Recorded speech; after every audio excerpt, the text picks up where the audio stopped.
Movie शुरू होती है तो हम एक आदमी को देखते हैं जो कि एक लॉयर होता है। उसका नाम डॉन था। वो एक अच्छा आदमी नहीं था, उसकी आदतें भी ठीक नहीं थी। वो बहुत सारी गलतियां कर चुका था। वो मैरिड होता है लेकिन शुरू में उसका अपनी वाइफ के साथ भी बिहेवियर अच्छा नहीं होता। वो अपनी बीवी के साथ सिंसियर भी नहीं था और लॉयर होने की वजह से कोर्ट में भी कई दफ़ा झूठ बोल चुका था। लेकिन वक्त के साथ साथ उसमें कुछ चेंजेस आ रहे थे क्योंकि इसकी वाइफ को बेबी होने वाला था, यानी ये दोनों पेरेंट्स बनने वाले थे। तो डॉन प्लान करता है कि मैं सब कुछ अच्छा कर दूंगा। वो एक नया घर लेता है, फिर उस घर को और अच्छा बनाने के लिए उसको रिपेयर करता है।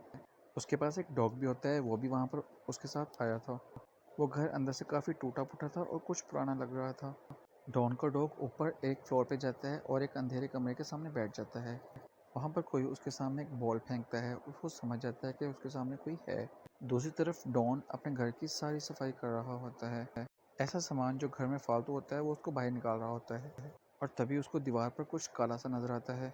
ऐसा लग रहा था जैसे दीवार वहाँ से खराब हुई हो। तो डॉन उसको वहाँ से ठीक करता है और उसको वहाँ से उतार देता है और सारा गंद घर से बाहर फेंक आता है। डॉन अभी इसी घर में होता है कि तभी उसकी नेबर उसको मिलने आती है और उससे इधर उधर की बात करने लगती है कि तुम बेशक यहाँ पर नए हो लेकिन परेशान मत होना। वो दोनों एक साथ ड्रिंक करने लगते हैं और उसके बाद वो वहाँ से वापस चली जाती है। फिर रात हो जाती है और डॉन सो जाता है। सुबह उठकर वो अपनी वाइफ को कॉल करता है और उसके बाद अपने बाकी घर को रिपेयर करने लगता है। जो दीवार उसने तोड़ दी थी, सबसे पहले वो उस दीवार को ठीक करने जाता है और उसको प्रॉपर तरीके से काट कर उसको ठीक कर देता है। लेकिन फिर वो नोटिस करता है कि घर में जगह जगह अजीब निशान थे। रात हो चुकी थी। अपनी वाइफ से वीडियो कॉल पर बात करता है और फिर वो सो जाता है। अगली सुबह डॉन सोचता है क्यों ना बाकी चीज़ों को देख लिया जाए। फिर वो किचन जाता है कि वहाँ पर ख़राब सिंक को ठीक कर लिया जाए। वो जैसे ही सिंक के नीचे पाइप को ठीक करने के लिए ज़ोर से खींचता है कि उसके मुंह पर गंदा सा लिक्विड गिरता है। डॉन बाहर आता है अपना फेस वॉश करने के लिए और जैसे ही वो फेस वॉश कर बाहर जाने लगता है तो उसे एक लड़की दिखाई देती है जिसने स्कर्ट पहनी होती है और वो उससे मीठी मीठी बातें करने लगती है। उसका नाम सारा होता है लेकिन डॉन उसकी बातों पे ज़्यादा ध्यान नहीं देता क्योंकि वो अपनी वाइफ से बहुत प्यार किया करता था और अपनी वाइफ के लिए ही तो वो ये घर ठीक कर रहा होता है। और फिर ये दिन भी गुजर जाता है। अगले दिन डॉन जॉगिंग के लिए जा रहा होता है। वापस आकर जब वो शॉवर लेने लगता है तो उसके फेस पे वही लिक्विड गिरने लगता है, कुछ अजीब सा वाइट कलर का। उसे कुछ समझ में नहीं आती कि ये हो क्या रहा है, लेकिन वो सोचता है कि हो सकता है घर के सारे पाइप काफ़ी टाइम से बंद रहे हैं तो इस वजह से शायद कोई फॉल्ट आ गया हो और ये फ्लड जमा होता रहा हो। घर के टूटे हुए हिस्सों को जोड़ने लगता है और उन पर पेंटिंग करने लगता है। तभी वहाँ पर सारा दोबारा आ जाती है और उसको अपनी बातों में फंसाने लगती है। अब की बार डॉन भी उसकी बातों में आ जाता है। उसे अपनी वाइफ का कोई ख्याल नहीं रहता था। जब सारा जाती है वहाँ से तो डॉन को ऊपर वाले फ्लोर से किसी चीज़ की आवाज़ आने लगती है और जब वो ऊपर जाकर देखता है तो वो देखता है कि उसकी छत ज़मीन पर गिरी होती है और वो देखता है कि छत पूरी तरह से टूट चुकी होती है। वो अपना सर पकड़ कर बैठ जाता है कि ये घर क्या चीज़ है। हर रोज़ मुझे उसको रिपेयर करना पड़ता है और फिर आज का सारा दिन उसका सफाई में लग जाता है और जब रात होती है तो सारा फिर से दोबारा उसके पास आ जाती है। लेकिन डॉन उसको कहता है कि तुम चली जाओ यहाँ से, मैं तुमसे किसी किस्म की भी दोस्ती नहीं रखना चाहता और मैं अपनी वाइफ को धोखा नहीं दे सकता। सारा तब तो वहाँ से चली जाती है लेकिन रात को जब डॉन वहाँ सो रहा होता है तो सारा रात को वापस उसके पास आती है और एक अजीब सी क्रिएचर में बदल जाती है जो कि दिखने में काफ़ी खौफनाक थी। लेकिन तभी डॉन की आंख खुल जाती है क्योंकि वो एक खतरनाक ख्वाब था। अगले दिन डॉन काफ़ी परेशान होता है क्योंकि वो अकेला इस घर को ठीक नहीं कर सकता। फिर वो अपने दोस्त को बुलाता है, उसे कहता है कि मुझे इस काम में तुम्हारी मदद चाहिए और तब वो दोनों मिलकर घर को ठीक करने लगते हैं और इसी के साथ वो टूटी हुई छत को भी ठीक कर देते हैं। उसी दौरान वहाँ पर सारा आ जाती है। डॉन सारा को कहता है कि मैंने तुमसे कहा जो था कि तुम यहाँ से चली जाओ, तुम क्यों नहीं जा रही। डॉन का दोस्त उससे पूछता है कि वो ये लड़की कौन है। डॉन कहता है मुझे माफ़ कर दो, मैंने इस लड़की को घर के अंदर आने दिया लेकिन आइंदा मैं ऐसा नहीं करता। डॉन का दोस्त उससे लड़ने लगता है कि तुम कभी नहीं सुधर सकते। ये सुनकर डॉन घर से बाहर निकल जाता है। अब डॉन का दोस्त घर में अकेला होता है तो उसके पास भी वो बॉल्स आते हैं। वो बहुत हैरान होता है कि घर में उसके अलावा तो और कोई है नहीं। तो वो बॉल्स का पीछा करता है लेकिन जैसे ही वो बेसमेंट में जाता है उसे सारा अपने सामने नजर आती है जिसके हाथ में हैमर था। वो उस हैमर से उस लड़के पर ज़ोर से अटैक करती है और उसको जान से मार देती है। वो अकेली नहीं थी बल्कि उसके साथ एक और लड़की भी थी जो कि डॉन की उस ख्वाब में आई थी, वही अजीब सी क्रिएचर। जब रात को डॉन घर आता है अपने दोस्त को ढूंढने के लिए तो उसका दोस्त उसको घर में कहीं भी नज़र नहीं आता। तभी डॉन अपने दोस्त को मैसेज करता है, उसे कहता है कि आई एम सॉरी, मैं सब कुछ ठीक कर दूंगा। आगे से उसको मैसेज का रिप्लाई आता है कि ऑल ओके, सब कुछ ठीक है, लेकिन अभी तो हमने देखा है कि उसका दोस्त मरा हुआ था। तो इसका मतलब ये हुआ कि उसका मोबाइल सारा या उस अजीब सी क्रिएचर के पास था। उसके बाद वो अपनी वाइफ से वीडियो कॉल करने लगता है और पूरा घर दिखाता है। तभी उसकी वाइफ उसको बताती है कि तुम्हारे पीछे से कोई चल कर गया है। डॉन उसे कहता है कि यहाँ पर तो कोई भी नहीं है। डॉन को खुद भी कुछ अजीब फील हो रहा होता है, इसलिए वो घर में सिक्योरिटी कैमरास लगा देता है सिवाय एक जगह के, और वहीं पर सारा उसके डॉग को मार देती है और फिर उस डॉग को वॉशिंग मशीन में डालकर वॉशिंग मशीन को ऑन कर देती है। ये देखकर डॉन को बहुत गुस्सा आता है और पुलिस को कॉल करता है। लेकिन जब पुलिस आती है तो उसको सारा के खिलाफ कोई सबूत नहीं मिलता, तो वो वहाँ से चली जाती है। पुलिस के चले जाने के बाद सारा उसके घर आती है, लेकिन डॉन उसकी एक भी नहीं सुनता क्योंकि वो जानता था कि सारा किया धरा सारा का है। वो सारा को जान से मार देता है और उसकी डेड बॉडी को बेसमेंट में छुपा देता है। कुछ देर गुजर जाती है, लेकिन जब डॉन वापस बेसमेंट में जाता है तो उसको सारा की बॉडी वहाँ नहीं नजर आती थी और घर में तो कोई और भी नहीं था जो इसकी डेड बॉडी को इधर उधर कर सकता था। वो काफ़ी परेशान हो जाता है और पूरे घर में सारा की डेड बॉडी को ढूंढने लगता है। ढूंढते ढूंढते वो घर के अपर फ्लोर में आ जाता है, जहाँ पर उसे एक दीवार खराब नजर आती है। जब वो उसको तोड़ता है तो उसके पीछे उसको एक पुरानी सी डॉल नजर आती है। उसके पास काफ़ी ज़्यादा मार्बल पड़े हुए थे। डॉन एक और ख़राब दीवार को तोड़ता है और उसके अंदर कैमरा नस्ब करता है। वो देखता है कि अंदर कोई सोल है, वो डर जाता है। वो कोई दूसरी दीवार तोड़ता है तो उसमें देखता है कि कोई दिल धड़क रहा है। उसे एक आंख भी दिखाई देती है। उस दीवार के बाहर वही फ्लड गिर रहा था। वो गुस्से में आकर उस दीवार को तोड़ने लगता है। वो गुस्से में आता है कि आखिर ये सीन क्या है। जैसे ही उस दीवार को तोड़ता है तो उस घर के अंदर उस घर के हर हिस्से से वो खून और वो अजीबोगरीब फ्लड गिरने लगता है। उसे समझ नहीं आ रही होती कि ये है क्या। वो और अंदर झांकता है तो उसे अपने दोस्त की लाश नजर आती है। वो अपने दोस्त का सेलफोन देखता है तो उसमें उसे सारा की पिक्चर नजर आती है जो कि उसको अब्यूज़ कर रही थी। तभी पूरे घर में शोर होने लगता है और दरवाजे अपने आप बंद हो रहे थे और खुल रहे थे। तभी वो अजीबोगरीब चेहरे वाली लड़की निकलती है। उसका फेस पूरा ख़राब हुआ होता है। वो डॉन की तरफ देखती है, उसकी तरफ मार्बल फेंकती है जो कि उसके पाँव से होते हुए वो पूरी बॉडी में चला जाता है। वो उसकी पूरी बॉडी में मूव कर रहा होता है। वो उस मार्बल को अपनी बॉडी से निकालने की कोशिश करता है, जिसके लिए वो अपनी बॉडी पर कई जगह से कट लगा देता है।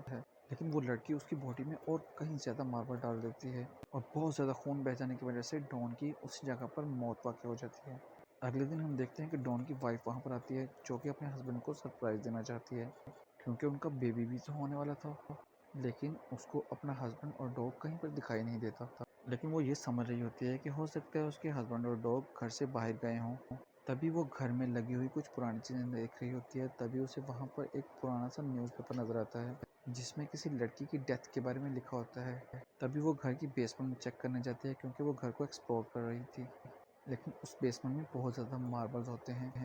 वो उन्हें देखने लगती है कि तभी वहाँ पर सारा भी आ जाती है। इतनी हैरान कर देने वाली बात है ना, क्योंकि डॉन ने तो उसको मार दिया था लेकिन ये फिर भी ठीक ठाक है। इसका यही मतलब है कि ये एक सोल है। वो उसकी वाइफ को कहती है कि वेलकम, आपके हस्बैंड ने और मैंने इस घर को ठीक करने में बहुत हेल्प की है। हम दोनों ने मिलकर आपके लिए और आपके हस्बैंड के लिए इस घर को रिपेयर किया है। लेकिन तभी वहाँ पर उन लोगों की नेबर आ जाती है जो कि डॉन के साथ बैठकर बातें किया करती थी और उसके आते ही सारा वहाँ से चली जाती है। वो दोनों वहाँ पर बैठकर बातें करने लगते हैं, यानी वो नेबर और डॉन की वाइफ। वो नेबर डॉन की वाइफ को कहती है कि ये घर तुम्हारे लिए ठीक नहीं है, तुम यहाँ से चले जाओ। उसके बाद डॉन की वाइफ वॉशरूम चली जाती है और मुंह धोने लगती है, लेकिन तभी सिंक में उसे कुछ बाल मिलते हैं। लेकिन जैसे ही वो बालों को सिंक से बाहर निकालती है उसे सिंक के अंदर से एक आँख नजर आती है। वो काफ़ी डर जाती है और अपने हस्बैंड को कॉल करने लगती है, लेकिन उसके हस्बैंड का मोबाइल फ़ोन तो घर में ही था। वो अपनी नेबर की तरफ जाती है और उससे पूछती है कि आप जानते हैं कि डॉन कहाँ है। तो नेबर उससे कहती है कि जितनी जल्दी हो सके तुम यहाँ से चली जाओ। तुम्हारा बेबी भी होने वाला है, इससे पहले पहले यहाँ से चले जाओ वरना उसकी जान को भी खतरा हो सकता है। वो वहाँ से बाहर आ जाती है और लेकिन जैसे ही रात होती है उसे उस घर से म्यूजिक की आवाज़ आने लगती है और काफ़ी लोग भी आए हुए थे वहाँ पर। वो अंदर जाकर देखती है तो सब ने 20th सेंचुरी के कपड़े पहने होते हैं। उसे लगता है शायद ये कोई पार्टी है और डॉन उसको सरप्राइज देना चाह रहा होता है। वहाँ पर उस घर में कुछ अजीबोगरीब सी चीज़ भी हो रही होती है। उस घर की बालकनी में चारों ओर लोग खड़े हुए थे और उसके नीचे सारा थी जिसको एक आदमी मार रहा था और सारे लोग इस शो को देख रहे थे। ये असल में सब कुछ पास्ट में होता था जो कि अब डॉन की वाइफ देख पा रही थी। उसके बाद डॉन की वाइफ देखती है कि एक जगह पर एक छोटी सी बच्ची बैठी हुई थी जो कि दीवारों पर पेंटिंग कर रही है और उसके पास बहुत ज्यादा मार्बल भी थे। आप लोग तो समझ गए होंगे कि ये छोटी बच्ची कौन है। जी हाँ, ये वही है जो सारा के साथ होती थी, अजीब सी क्रिएचर। डॉन की वाइफ हैरान होकर वहां से नीचे उतरने लगती है। तभी उसको स्टेज में सारा खड़ी हुई नजर आती है। सारा उसे कहती है कि मैं तुम्हें सब कुछ सच सच बताती हूँ। वो उसको बताती है कि 100 से भी ज्यादा साल पहले मैं इस घर में रहा करती थी। मैं एक सुपरस्टार थी और सारे लोग मुझे बहुत पसंद किया करते थे, तो वो लोग मुझे देखने के लिए यहाँ पर आते थे। लेकिन इस हाउस वालों ने मुझ पर बहुत जुल्म किया और मुझे मार दिया। लेकिन जब मैं मर गई तो इस बात से किसी को कोई फर्क नहीं पड़ा। जो मेरी जिंदगी में मुझे पसंद किया करते थे और मेरे फैंस थे और ये दावे करते थे कि वो मेरे लिए कुछ भी कर सकते थे, उन्होंने इस बात का भी पता लगाने की कोई कोशिश नहीं की कि मुझे क्या हुआ, मुझे किसने मारा। इसलिए मेरा सबके ऊपर से ट्रस्ट हट गया और मेरी सोल वापस इस घर में आ गई। इसके बाद सारा डॉन की वाइफ की तरफ बढ़ती है उसको मारने के लिए, लेकिन वो खुद को ही एक रूम में बंद कर लेती है जहाँ पर उसे अपना हस्बैंड नजर आता है। वो काफ़ी जख्मी होता है, उसकी बॉडी पर काफ़ी कटिंग के निशान होते हैं।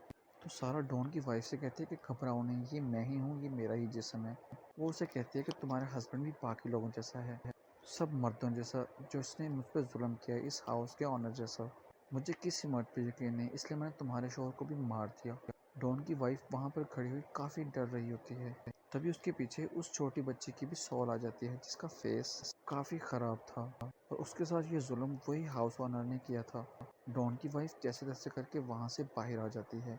बाहर आने पर वो देखती है कि उसकी नेबर वहाँ पर बैठी होती है। वो डॉन की वाइफ को बताती है कि मुझे इस घर के बारे में सब कुछ पता था और ये भी पता है कि इस घर में कितनी सोल रहती हैं और वो कौन कौन है।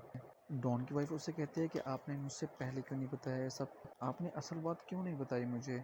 अगर आप हमें ये पहले बता देती तो मेरे शौहर की भी जान बच जाती और मेरे साथ भी ये सब ना होता। तो उसके नेबर उसको कहते हैं कि मैंने तुम्हें बताया था कि यहाँ से चले जाओ, अब इससे आगे मैं तुम्हें क्या बता सकती।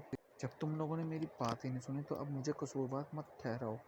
कभी कभी इशारा देना ही काफ़ी होता है और अगर जब तुम्हारी कोई बात ना सुने तो उसके सामने खामोश हो जाना चाहिए। उसके बाद वो दोनों मिलकर उस घर से उस छोटी बच्ची की सोल को बाहर निकालते हैं जो कि उसी की अपनी डेड बॉडी के अंदर थी और फिर वो उसको दफना देते हैं, जिसकी वजह से उसकी सोल को सुकून मिल जाता है और वो हमेशा के लिए अपनी दुनिया में चली जाती है। अब हमें ये भी पता चलता है कि सारा सिर्फ उस छोटी बच्ची के लिए उस घर में थी। वो यहाँ से हमेशा के लिए अपनी दुनिया में चली जाती है, यानी अब वो कभी मुड़कर इस घर में नहीं आने वाली है। अब हम देखते हैं कि वो घर बिल्कुल नीट एंड क्लीन हो चुका आता है, वहाँ पर कोई सोल नहीं है। अब डॉन की वाइफ की छोटी सी बेटी हो चुकी होती है और वो दोनों उसी घर में रहते हैं। वो बहुत ही प्यारी होती है। वो बच्ची खेल रही होती है कि तभी उसके पास कुछ मार्बल आके गिरते हैं। हमें दिखाया जाता है कि डॉन अपनी बेटी को देख रहा होता है, यानी वो डॉन की सोल ही थी जो कि अपनी बेटी को देख रही थी। डॉन की सोल अभी तक इसलिए यहाँ पर थी क्योंकि डॉन की बॉडी अभी तक नहीं मिली थी। अगर डॉन की बॉडी को भी ढूंढ कर उसको दफना दिया जाता तो उसकी सोल भी अपने असल मुकाम पर वापस चली जाती और ये घर बिल्कुल सेफ हो जाता। और हमें ये भी नहीं बताया जाता कि डॉन एक अच्छी सोल थी या बुरी। और इसी के साथ ये मूवी ख़त्म हो जाती है। Thanks for watching and please subscribe my channel.